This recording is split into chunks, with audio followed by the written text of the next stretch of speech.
Samantala, nananatiling nakaalerto ang hukbong sandatahan ng bansa laban sa ilang miyembro ng MNLF o Moro National Liberation Front sa Zamboanga City.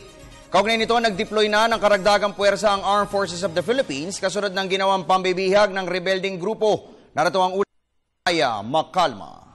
Libo-libong mga sundalo at pulis sa Zamboanga City ang nagkokordon sa 6 na barangay na nilusob ng breakaway group ng Moro National Liberation Front simula pa noong Lunes ng madaling araw. Ayon kay Lieutenant Colonel Ramon Zagala, ang security forces ng pamahalaan ay naka-defensive mode na upang tiyakin ang seguridad ng mga bihag at mga residente.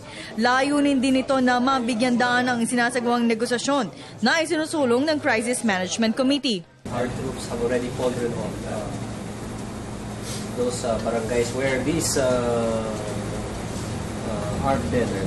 Ang Philippine Navy ay nagpadala na ng kanilang assets sa Zamboanga City. Ito ay ang multi-purpose assault craft, diesel craft, 4 na team ng Naval SEALs, sniper at EOD teams ayon kay Lieutenant Commander Gregory Fabic. Sa ngayon ay umaabot na sa 168 ang ginagawang human shield ng grupo sa 4 na barangay sa Zamboanga City. Pero ayon sa isang source sa AFP Intelligence Community, mayroong 5 commander ng MNLF ang nakakalat ngayon sa barangay Talon-Talon, Santa Barbara at Santa Catalina. Ang mga commander ay kinilalang sina Commander Javier Malik, Commander Ugong, Commander Ismael Commander Ustads Asamin Hussein at isang hindi pa nakikilalang lider na may hawak na higit 80 bihag.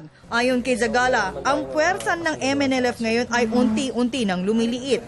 Mula sa unang 300 puwersa ng grupo ay nasa 180 na lamang ito. Number one, we don't want to transmit yung actions ng AFP because there are hostages there. Let's keep in mind, as much as we want to give news to the people, we must keep in mind that the paramount ang safety ng mga hostages na. And as much as I want to give you more information and more details, what prevents me from doing that is to consider the safety. Tiniyak naman ng AFP na pangunahing misyon nila ay ang patuloy na pagbibigay seguridad sa mga residente ng Zamboanga City. Para sa Telebisyon ng Bayan, Waywaya Makalma.